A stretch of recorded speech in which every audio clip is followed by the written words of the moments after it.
One of the questions I get asked most often by clients is, how do I know whether it's fear speaking or whether it's actually my truth? And honestly, I think most people are asking the wrong question because they assume there are only two voices, truth or fear. But what I've discovered after years of guiding people through major life transitions is that the confusion often comes from something else entirely. We don't actually know what we're feeling. Let me explain. People constantly say, I feel. I feel scared, I feel uncertain, I feel anxious, I feel excited, I feel confused. But over the years, I've started making a distinction that has become incredibly valuable for both my clients and myself. And it's the distinction between emotions and feelings, because I don't see them as the same thing. An emotion is a reaction. It's your nervous system responding, your conditioning responding, your history responding, your attachment patterns responding, your beliefs responding. An emotion is created when something happens and your system interprets it as good or bad. And that judgment creates a reaction in the form of an emotion. Fear, anxiety, shame, anger, overwhelm, those are emotions.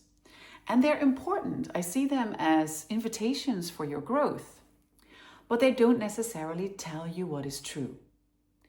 A feeling is something different. A feeling is deeper, quieter, more fundamental. It's what I experience as the language of your soul. Clear knowing, clear feeling, a deeper sense of resonance, something in your body that simply knows.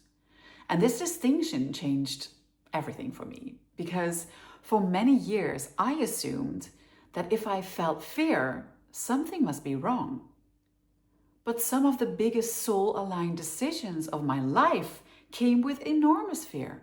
Leaving my marriage, allowing my business to evolve, stepping into greater visibility, trusting a path I couldn't yet fully see. None of those decisions felt comfortable. Trust me, my nervous system had plenty to say about them. But underneath the fear, the truth remained. And that's what I've noticed over and over again. Fear moves, truth stays. Fear changes from day to day, truth keeps returning. Fear argues, truth waits. Fear gets louder, truth gets clearer. And one of the biggest mistakes I see people make is assuming that because fear is present, truth is absent.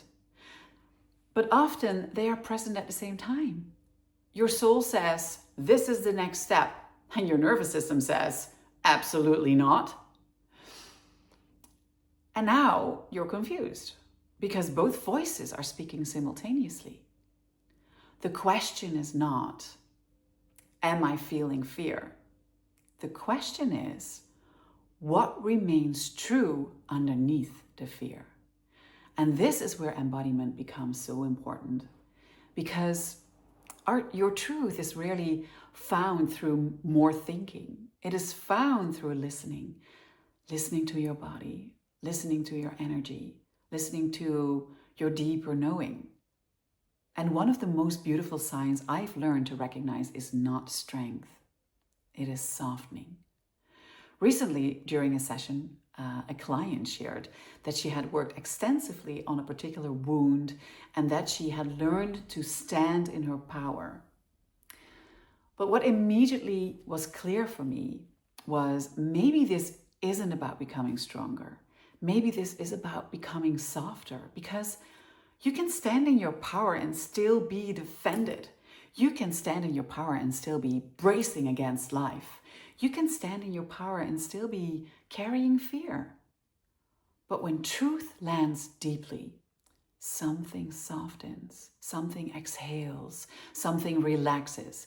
Even when the decision itself is terrifying, even when the future is uncertain, even when your mind is creating 27 reasons why this is a terrible idea. There is often a deeper relaxation underneath it all. And that is what I trust. Not the absence of fear, but the presence of truth. Because fear is practically always part of growth. But truth is what guides it. And perhaps the real work is not learning how to eliminate fear. Perhaps the real work is learning how to recognize truth even when fear is sitting right beside it. Because fear may come with you, but fear doesn't get to lead. Truth does. I'd really love to hear your experience in the comments. Have you ever experienced a moment where fear and truth were present at the same time? And if you enjoy these conversations about embodiment, soul consciousness, and living in alignment with your deepest knowing, subscribe to the channel. And I'll see you in the next video.